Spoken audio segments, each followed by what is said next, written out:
नमस्कार, मैं रेशमा और आप देख रहे हैं यूटी न्यूज। खबरों की ओर बढ़ने से पहले एक नजर आज की सुर्खियों पर। वापी और सिलवासा के नौनिहालों को पिलाई गई पोलियो की खुराक।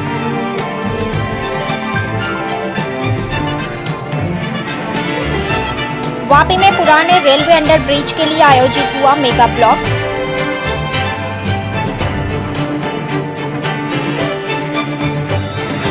और सिलवासा में क्षत्रिय समाज के महासम्मेलन का हुआ आयोजन।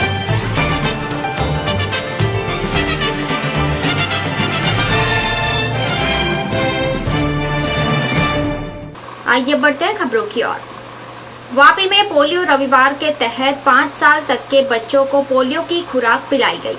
वापी में 17 जनवरी के दिन पोलियो रविवार मनाया गया, जहां भारत सरकार के इस पोलियो नाबूद अभियान के तहत वापी शहर में कुल 72 पोलियो बूथ लगाए गए थे। ऐसे में हर बूथ पर स्वास्थ्य कर्मी एवं स्वयं सेवक सहित कुल 5 सदस्यों को तैनात किया गया था। इसी के चलते वापी नगर पालिका के पोलियो बूथ पर कई अभिभावक अपने 5 साल तक के बच्चों को लेकर पहुंचे, जिन्हें 2 बूंद जिंदगी के पिलाए गए। वहीं इस दिन कोई बच्चा पोलियो पीने से वंचित रहता है तो तारीख 20, 21 और 22 जनवरी के दिन घर घर जाकर नौनिहालों को पोलियो की खुराक पिलाई जाएगी। इस बात की जानकारी मीडिया के जरिए जनता को दी गई है। आज पल्स पोलियो दिवस राखवामां आवेलो छे। 2016 आ प्रथम पल्स पोलियो अभियान है। लगभग वापी नगरपालिका में 72 जेटला पल्स ड्रॉप पीवડાવવાના बूथों तैयार है। 5 ट्रांजिट बूथ है। एम मळीने आज लगभग 85% टार्गेट पूरो करवानो छे अने आवनार 20, 21, 22 फरीथी door to door pulse polio campaign है, जेमां पण लगभग 301 जननी टीमों सहकार आपवा जई रही है। हमारी तमाम नगरजनोने नम्र अपील है कि आपने त्यां कि आपना अड़ोस पड़ोस में कोईपण बाळक पल्स पोलियो ड्रॉपनो लाभ ना लीधो होय तो तेमने लाभ लेवा विनती करशो। दानह स्वास्थ्य विभाग द्वारा पोलियो रविवार मनाते हुए नौनिहालों को 2 बूंद जिंदगी के पिलाए गए। दादरा नगर हवेली में प्रशासन एवं स्वास्थ्य विभाग के नेतृत्व में 0 से लेकर 5 साल के बच्चों को पोलियो बूंद पिलाई गई, जिसमें स्वास्थ्य विभाग के साथ सामाजिक संगठनों का भी महत्वपूर्ण योगदान रहा। सिलवासा के विनोबा भावे सिविल अस्पताल सहित प्रदेश के सभी उप स्वास्थ्य केंद्रों के अलावा सार्वजनिक स्थानों, स्कूलों और अन्य जगहों पर भी बूथ केंद्र बनाकर नौनिहालों को जिंदगी की 2 बूंद पिलाई गई, जिसमें लोगों ने भी अपना सहयोग दर्शाते हुए 5 साल से कम उम्र के बच्चों को बूथों पर जाकर polio dose पिलवाया। Dadra Nagar Haveli rotary club की ओर से हम ये चलाते हैं। हर साल लेते हैं बूथ और हमारा पूरी टीम की ओर से 800 का जैसे टारगेट रहता है। 3 मोबाइल रहता है और 3 बूथ रहता है हमारा, तो सब होके 800-900 पे जाता है हम लोग का। वापी में पुराने रेलवे अंडर ब्रिज को शुरू करने के लिए 4 घंटे का मेगा ब्लॉक रखा गया था। वापी नगर पालिका द्वारा पुराने रेलवे अंडर ब्रिज को शुरू करने की बात काफी समय पहले रेलवे विभाग को कही गई थी, जिसके चलते अंडर ब्रिज के कार्य हेतु रविवार अवकाश के दिन को ध्यान में रखते हुए यह दूसरा मेगा ब्लॉक रखा गया था, जहां 4 घंटे के इस मेगा ब्लॉक में अप और डाउन दोनों लाइनें बंद रखी गई थी। इस दौरान अप लाइन में रेलवे अंडर ब्रिज का बॉक्स डालने का कार्य हाथ लिया गया था, जिससे मेगा ब्लॉक की समय अवधि से पहले ही पूर्ण करने की कोशिश की गई। ऐसे में इस मेगा ब्लॉक के बारे में मौके पर उपस्थित वापी नगर पालिका प्रमुख हार्दिक शाह ने विस्तृत जानकारियां प्रदान की। लिहाजा इस अंडर ब्रिज के शुरू हो जाने से ट्रैफिक समस्या पर काफी हद तक अंकुश लग पाएगा। આજના મેગા બ્લોકમાં અપ લાઇનનો એટલે અમદાવાદથી બોમ્બે જતી ટ્રેનનો મેગા બ્લોક છે। મેગા બ્લોક છેલ્લો મેગા બ્લોક છે અને 4 કલાકનો મેગા બ્લોક મળેલો છે। 4 કલાકમાં રેલવેના ટ્રેક કાપીને એનું જે બી કે મટીરિયલનું એક્સકેવેશન કરીને આ ગટર બેસાડવાનો આવશે, ફરીથી પાછું રેલવેના પાટા લગાવવાના અને એક ટેસ્ટ ટ્રાયલ આપવાની છે। 4 કલાકમાં મારે કરવાનું છે। આ લોન્ચિંગનો આખરી બ્લોક છે। અગાઉ આપણે ડાઉન લાઇનનો બ્લોક કર્યો। ટોટલ આ જે સ્વર્ણિમ જયંતિ મુખ્યમંત્રી શહેરી યોજના હેઠળ 2009માં આ એક 8.5 કરોડનો પ્રોજેક્ટ તરીકે વહીવટી મંજૂરી મળેલી। પછી સમાવ કોઈ કારણસર કામ મોડું થયેલું, હમણાં છેલ્લા 2 મહિનાથી એને કામ હાથ ઉપર લીધું છે અને રેલવેના સંપૂર્ણ સહકારથી હમણાં ફટાફટ બ્લોક મળી રહ્યા છે. આ બ્લોક આજે પતી જાય એટલે એક બોક્સ લગભગ 50% અંદર આવી ગયું છે. બીજું બોક્સ એની પછાડી લાગશે. એટલે અમારી ગણતરી એવી છે કે માર્ચ એન્ડ સુધીમાં આ બ્લોક લોકો માટે ખુલ્લો મૂકી શકાશે. રેલવે અંડરપાસ જે આપણો નવો બનવાનો છે. वापी के मनोकामना पूर्ण हनुमान मंदिर में आयोजित स्थापना दिवस समारोह का विभिन्न धार्मिक कार्यक्रमों के साथ समापन किया गया. वापी के मनोकामना पूर्ण हनुमान मंदिर में आयोजित हुए स्थापना दिवस समारोह का आज विधिवत रूप से समापन किया गया, जहां समापन अवसर पर सुबह से ही रामधुन, हवन, पूजन, आरती जैसे अन्य कार्यक्रमों का आयोजन किया गया था. साथ ही हनुमान जी के साथ साथ मंदिर को भी बड़े ही सुंदर तरीके से सजाया गया था. वहीं इस मौके पर दोपहर करीबन 12 बजे से महाप्रसाद का आयोजन किया गया था, जिसका सभी जगह से आए हुए भक्तों ने बड़े ही श्रद्धा पूर्वक लाभ उठाया. बता दें कि इस अवसर पर मंदिर के ट्रस्टी मोहन झा ने तहे दिल से अन्य ट्रस्टियों का भी आभार माना है. हमारा जो ये मंदिर कार्यक्रम 2 दिन का वार्षिकोत्सव हम लोग मनाते हैं. मंदिर का स्थापना दिवस के तौर पर 16 जनवरी और 17 जनवरी इसको बहुत बखूबी, बहुत अच्छे से सब लोगों ने साथ दिया और वो कार्यक्रम निभा. 24 घंटे का रामधुन, संकीर्तन, साथ में हवन और अभी से मतलब कि 12 बजे दिन से अनवरत शाम तक महाप्रसाद का जो व्यवस्था है उसको सब लोग सराह रहे हैं. सिलवासा के स्वामीनारायण मंदिर सभागार में आयोजित क्षत्रिय महासम्मेलन में भाग लेने आए महाराष्ट्र के पूर्व गृह मंत्री कृपाशंकर सिंह ने सम्मेलन के मकसद को दर्शाते हुए हमारे संवाददाता को बताया कि क्षत्रिय समाज में एक से बढ़कर एक महापुरुष पैदा हुए हैं, जिनकी ऐतिहासिक गाथा आज भी प्रासंगिक है. उन्होंने बताया कि समाज को एक सूत्र में पिरोते हुए उनके कर्तव्य का आत्मबोध कराना सम्मेलन का मुख्य लक्ष्य है. पेश है एक रिपोर्ट. महाराष्ट्र के पूर्व गृह राज्य मंत्री कृपाशंकर सिंह एक दिवसीय दौरे पर दादरा नगर हवेली में आए हैं. यहाँ पर क्षत्रिय समाज का एक बहुत बड़ा कार्यक्रम था जिसमें वो मुख्य अतिथि थे. कृपा भैया, आप दादरा नगर हवेली में आए, सभी क्षत्रिय समाज के लोगों को आपने एक सूत्र में पिरोने का काम किया है. क्या मैसेज देना चाहेंगे ऐसे लोगों को? भगवान सूर्य का जो तेज है जब उत्तरायण में प्रवेश करता है तो उससे कितने लोग लाभान्वित होते हैं. ऐसे समाज जहाँ जहाँ भी जाए अपनी प्रतिमा को, अपनी कीर्ति को, अपनी मतलब कटिबद्धता को इसी मार्ग पर लेके जाए कि एक वचन देने के बाद राजा दशरथ के साथ जो वचन दिया गया था, भगवान राम ने 14 साल के वनवास कर दिए, राजगद्दी छोड़ दी और आज लोग कुर्सी पाने के लिए पता नहीं क्या क्या कर डाल रहे हैं. जब हम भगवान राम की परंपरा की बात करते हैं, जब हम इस राजपूत समाज की बात करते हैं, तो मुझे लगता है कि परंपरा से हट करके भी राजनीति में भी यही होना चाहिए. हमारे विचार अलग हो सकते हैं. भैया, एक आखिरी सवाल. आप गृह राज्य मंत्री रह चुके हैं महाराष्ट्र के. जो पंजाब में घटित हुआ, जो आतंकवादी घटनाक्रम नजर आया है, उस पर क्या किस तरह से राय रखना चाहेंगे? क्या यह जायज़ है कि या सुरक्षा की भावना में सेध लगाया है पाकिस्तान ने, या किसी भी प्रकार की इस तरह से एक्टिविटी क्या हमारे देश में अब बर्दाश्त करने लायक है?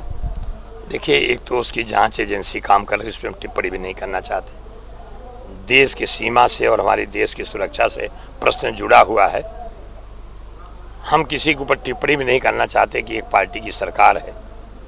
लेकिन मुझे एक चीज़ जरूर याद है कि यहीं मध्य प्रदेश में हेमराज का जब गला काटा गया था तब बात करी गई थी कि हम 10 गला लेके आएंगे. लेकिन आज गले मिल करके न तो गला आया, हमारा गला काटने के लिए फिर भी हमारी धरती पर चढ़े हैं. इस इश्यू पर देश को इकट्ठा होना चाहिए. अखिल भारतीय क्षत्रिय समाज के अध्यक्ष हरिबंश सिंह ने सिलवासा के क्षत्रिय महासम्मेलन के उद्देश्य पर विस्तृत जानकारी प्रदान की. आज सिलवासा में क्षत्रिय महासम्मेलन का आयोजन हुआ, जिसमें भारत के कोने कोने से क्षत्रिय समाज के अग्रणियों ने भाग लेकर समाज की एकता, आपसी भाईचारा और प्रगति के लिए समाज को जागरूक किया. क्षत्रिय महासम्मेलन में भाग लेने आए अखिल भारतीय क्षत्रिय समाज के अध्यक्ष एवं उत्तर प्रदेश के प्रतापगढ़ के सांसद हरिबंश सिंह ने हमारे संवाददाता से बात करते हुए बताया कि भारत के इतिहास में क्षत्रियों का प्रमुख स्थान रहा है. उन्होंने देश की रक्षा के लिए त्याग और बलिदान भी दिया है। उन्होंने कहा कि समाज को एक सूत्र में जोड़ने के लिए आज सम्मेलन का आयोजन हुआ है, जो समाज को एक नई राह दिखाएगा। जिनके गर्जने से बड़े बड़े राजनेता जहां छुप जाते हैं, वहीं पर कई ऐसे लोगों के सुर भी बदल जाते हैं। आज वैसे ही नेता हमारे बीच हैं। हरवंश सिंह जो प्रतापगढ़ से सांसद हैं और दादरा नगर हवेली क्षत्रिय समाज की बैठक में भाग लेने के लिए आए हैं। हरवंश जी, आपके बारे में हालांकि किसी को यह पता नहीं होगा कि जब आप किसी मुद्दे को छेड़ते हैं तो शायद मुद्दा उठाने वाले या तो भूमिगत हो जाते हैं या अपना सुर बदल देते हैं, या क्या है राज? क्या माना जाए कि क्षत्रिय समाज का एक खून है, जो क्षत्रिय समाज की जो विचारधारा है उसका जो उमंग आपके दिल में भरा है, या कोई और गुल है? देखिए, क्षत्रिय जो होता है वो झूठ नहीं बोलता है। वो जो बात करता है दिल से करता है, खाली दिमाग से नहीं करता है। ठीक है? और हमें परवाह नहीं होती कि इसका रिजल्ट क्या होगा। रिजल्ट तो महाराणा प्रताप को ही मालूम था कि 2 लाख की सेना के सामने 22,000 की सेना नहीं लड़ पाएगी। लेकिन अगर वो डर जाते, लड़ते नहीं, तो गद्दारों में गिनती होती। लड़े, हल्दी घाटी हारे, और फिर उन्होंने कब्जा किया। 2 लाख की सेना के ऊपर 4,000 की सेना ने कब्जा किया। ये हमारा क्षत्रित्व है। जहाँ तक त्याग की बात है क्षत्रियों की, भगवान राम 14 साल एक आदेश का पालन करने के लिए पिताजी का जमीन पर सोते रहे, कंदमूल खाते रहे। महाराणा प्रताप 11.5 साल रानियों के साथ, तब तो रानियां 9 रानियां थी उनकी, बच्चों के साथ ढाक के पत्ते पर सोते रहे और कभी कभी घास की रोटी नसीब नहीं हुई। भगवान गौतम बुद्ध आज प्रॉपर्टी के लिए मर्डर हो रहे हैं, भाई भाई का मर्डर कर रहा है, लेकिन उन्होंने सारा छोड़ दिया राजपाट और भिक्षा मांग के अपना जीवन यापन किए। आज 40 देशों में वो भगवान माने जाते हैं। ये क्षत्रियों का त्याग है। क्षत्रियों का इतिहास अगर निकाल दिया जाए तो इतिहास में बचेगा क्या? कोई पन्ने नहीं बचेगा। जितना जैन मुनि जितने हुए, 24 के 24 तीर्थंकर राजपूतित हुए, त्याग किसने किया? 24 के 24 तीर्थंकर है। जितने गुरु हुए हैं सिखों के, 10 में से 9 क्षत्रिय हुए, त्याग था। तो हम त्याग के प्रतीक है और हमें वो परवाह नहीं होती कि रिजल्ट क्या होगा। हम अन्याय देखते हैं। क्षत्रिय समाज के आप राष्ट्रीय अध्यक्ष हैं, यहाँ पर आए, क्या संदेश देना चाहेंगे समाज के लोग? पहला संदेश है हमारा कि लोग दहेज प्रथा बंद कर दें। मैं अपने बेटे की शादी करने जा रहा हूँ। बहुत दिन से मैं शादी ढूंढ रहा था, योग्य लड़की मिल गई। मैंने कोई बड़ा आदमी नहीं देखा शादी करने के लिए अपने बेटे का। ठीक है, तो अभी शादी अप्रैल में हो जाएगी। इस तरह से लोग, पैसे वाले लोग, अच्छी लड़कियों को स्वीकार करें और लड़कियों को पढ़ने का चांस दिया जाए। क्योंकि जब एक बाप 12वीं पास करा दे लड़की को, 10 लाख रुपया रहता, सोचता है इतना तो दहेज में चला जाएगा, तो पढ़ाई बंद कर देता है। तो मैं कहता उसको MSc कराओ, BSc कराओ, PhD कराओ, MBA बनाओ, डॉक्टर बनाओ, इंजीनियर बनाओ। आप वो बहू क्यों नहीं लाते? आप पैसे के पीछे क्यों पड़ रहे हैं? पैसा 5-10 लाख रुपया खर्चा हो जाएगा। तो महिला सशक्तिकरण हमारा पहला मुद्दा है और इसका बहुत जो है असर पड़ रहा है हमारे बच्चों की पढ़ाई पे। ठीक है, बाकी तो हम लोग बहुत से सुधार हैं, चल रहा है। हम कभी कभी बोलते हैं कि कुछ ठाकुर लोग हैं, सूर्य क्षत्रिय मस्त, तो ये भी एक जरा बीमारी है, इससे भी निजात दिलाना है। ठीक है, व्यापार में आओ। ठीक है, तो सारी बातें हैं और सबसे बड़ी बात है कि इकट्ठा हो जाओ। कभी जमाना था जब हम कहते थे कि शेर अकेला चलता है। ठीक है, लेकिन कनाडा में ऐसे कुत्ते पैदा हुए, 6 कुत्ते मिलकर एक शेर को मार डालते हैं। तो हमको भी इकट्ठा चलने की जरूरत है, जिससे 10 कुत्ते भी रहे तो भाग जाएं देख के। ठीक है, तो भैया यही सब सारा मैसेज हम लेके निकले हैं। अब प्रयास बहुत करना है, क्योंकि जब मैंने काम चालू किया 2004 में राष्ट्रीय अध्यक्ष बना, तब लोगों ने कहा कि कौन सा धंधा आपने शुरू कर दिया? क्षत्रियों को इकट्ठा करना, मेढक को तोड़ना है। 50 मेढक आपको तोड़ना, 40 जमा करें तब तक 30 कूद जाएंगे। लेकिन मुझे पूरा आशा और विश्वास है कि हमने जो किया, 50 में 45 बार इकट्ठा कर लिया और एक भी नहीं कूद रहा है, सब ठीक चल रहे हैं। तो मेरा प्रयास सार्थक है और बहुत असर पड़ रहा है। बहुत लोग बात मार रहे हैं, लड़के लड़कियां सब आगे निकल रहे हैं। हमारे लड़के IAS हो रहे हैं, IPS हो रहे हैं, IRS हो रहे हैं, PCS हो रहे हैं, इंजीनियर हो रहे हैं, डॉक्टर हो रहे हैं। बहुत खुशी की बात है। हाँ, जो कुछ नहीं हुआ है, प्राइमरी टीचर हो गया, वो भी 50,000 पा रहा है। नहीं तो उत्तम खेती, मध्यम मान, लिखित चाकरी, भीख निदान अगर दोहा पढ़ दिया गया तो हम नौकरी नहीं करते थे। तो बहुत सा परिवर्तन आया है, समाज खूब आगे जाएगा और क्षत्रिय देश के हित के लिए काम करता है। और करते रहेगा। धन्यवाद। शुक्रिया। आपने देखा कि हरबंस सिंह हैं, क्षत्रिय समाज के राष्ट्रीय अध्यक्ष हैं, प्रतापगढ़ से सांसद हैं। उन्होंने क्षत्रियों की एकता के लिए जहां पर यहाँ पर मूल मंत्र फूका, वहीं पर कई ऐसे सिद्धांत भी बताए जिस पर क्षत्रिय समाज को चलने की जरूरत है। कैमरामैन चंदर और मनीष के साथ UT news Silvassa. Thank you. इस अवसर पर दादरा नगर हवेली क्षत्रिय समाज के अग्रणी फतेह सिंह चौहान ने हमारे संवाददाता से बात करते हुए बताया कि भारत की गौरव गाथा में क्षत्रिय समाज की भूमिका को अलग कर दिया जाए तो वह शून्य है। उन्होंने बताया कि आज का सम्मेलन समाज के हित एवं विकास के लिए काफी महत्वपूर्ण है। क्षत्रिय समाज की एकता में जिस तरह से जान फूंकने के लिए देश के कोने कोने से नेताओं का जमावड़ा हुआ है, वहीं पर दादरा नगर हवेली क्षत्रिय समाज के लोगों का सीना गदगद हो चुका है अपने अग्रणियों को अपने बीच पाके।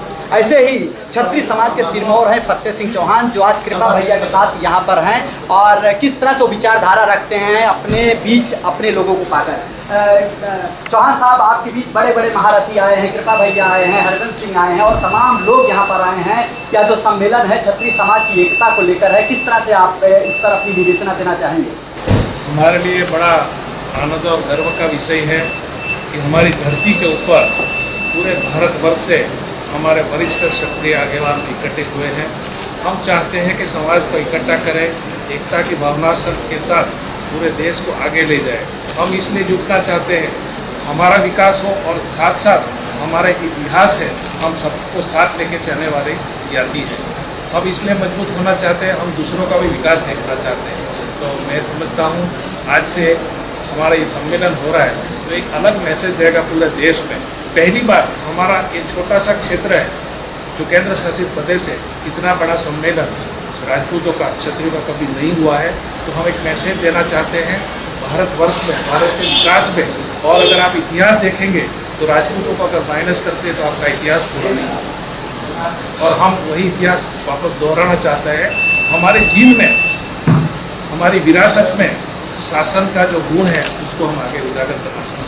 शुक्रिया। आपने देखा कि फतेह सिंह चौहान किस तरह से क्षत्रिय समाज के तमाम अग्रणियों को अपने बीच पाकर अपने उद्गार में दहाड़ लगा रहे हैं और उन्होंने आज हमारे चैनल से बात करते हुए कहा कि यही एकता, यही संकल्प और यही विश्वास आने वाले दिनों में भी क्षत्रिय समाज के लोगों में नजर आना चाहिए। कैमरामैन रामभान के साथ संतोष पांडे, यूटी न्यूज़ सिलवासा। आइए अब यूटी न्यूज़ इंडिया में एक नजर डालते हैं देश विदेश की अन्य खबरों पर।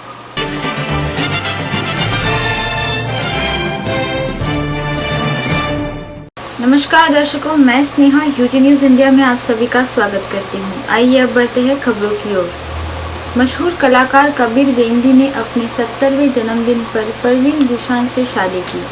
मशहूर कलाकार कबीर बेदी के लिए शनिवार को उनका 70वां जन्मदिन बेहद खास रहा। बता दें कि एक दिन पहले यानी शुक्रवार को ही उन्होंने अपनी करीबी मित्र परवीन दुसांझ के साथ शादी रचाई और एक पवित्र रिश्ते में बंध गए। वहीं उनके जन्मदिन के समारोह में शामिल हुए सभी अभिनेताओं ने उनको बधाइयां दी। एयर इंडिया के कर्मचारी को कथित तौर पर थप्पड़ मारने के आरोप में आंध्र के सांसद मिथुन को देर रात गिरफ्तार किया गया। आंध्र प्रदेश की सांसद पी मिथुन रेड्डी को देर रात चेन्नई एयरपोर्ट से गिरफ्तार करके उन्हें 14 दिनों की हिरासत में भेज दिया गया है। बता दें कि उन पर कथित तौर पर एयर इंडिया के मैनेजर राजशेखर से बदसलूकी का आरोप लगा है। बताया जा रहा है कि मैनेजर ने दिल्ली की फ्लाइट के लिए सांसद के रिश्तेदारों को बोर्डिंग पास देने से यह कहते हुए इनकार कर दिया था कि वे लेट है। इस साल मार्च तक डाक विभाग द्वारा देश भर में करीबन 1000 ATM खोले जाएंगे। डाक विभाग ने इस साल मार्च तक 1000 ATM स्थापित करने और सभी 25,000 विभागीय डाकघरों में CBS यानी कोर बैंकिंग सॉल्यूशन शुरू करने की योजना बनाई है। डाक विभाग के एक अधिकारी ने कहा कि विभाग पहले ही करीबन 12,400 जितने डाकघरों में CBS लागू कर चुकी है और करीबन 300 ATM स्थापित कर चुकी है। इस साल मार्च तक देश भर में कम से कम 1000 ATM शुरू हो जाएंगे। फिलहाल यूटी न्यूज़ इंडिया के इस बुलेटिन में इतना ही। तब तक के लिए नमस्कार।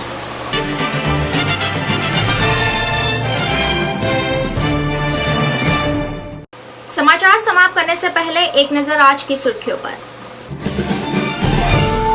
वापी और सिलवासा के नौनिहालों को पिलाई गई पोलियो की खुराक।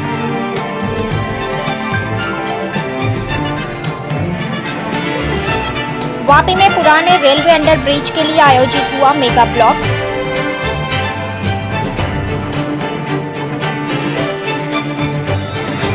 और सिलवासा में क्षत्रिय समाज के महासम्मेलन का हुआ आयोजन।